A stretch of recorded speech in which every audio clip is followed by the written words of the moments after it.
और अब बात कर लेते हैं दल बदलू कानून की, जिसके तहत ये अपील की जा रही है शरद पवार की तरफ से कि इन तमाम विधायकों को अयोग्य करार दिया जाए। अब ये दल बदलू कानून होता क्या है ये भी आप समझ लीजिए।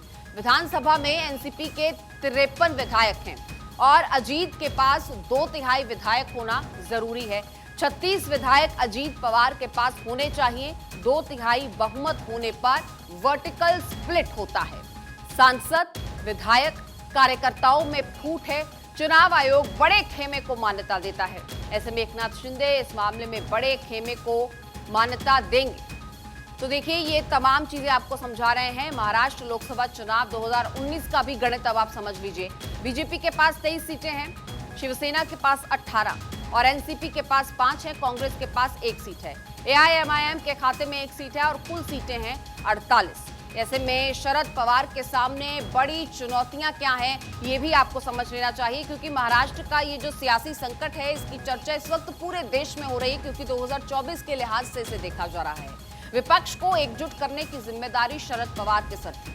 महाराष्ट्र में महाविकास आघाड़ी को बचाने की अब बड़ी चुनौती उनके सामने है। घर ही टूट गया, पार्टी के टूटने पर बड़ा संकट है। अब इन तमाम संकटों से कैसे निपटेंगे शरद पवार, ये देखना होगा।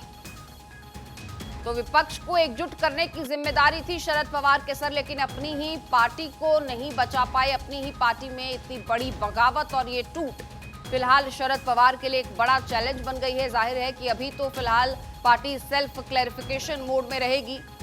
तो 2024 के लिए विपक्षी एकता के रथ को अब कौन संभालेगा, ये बड़े सवाल हैं। क्या ये रथ अब आगे बढ़ भी पाएगा?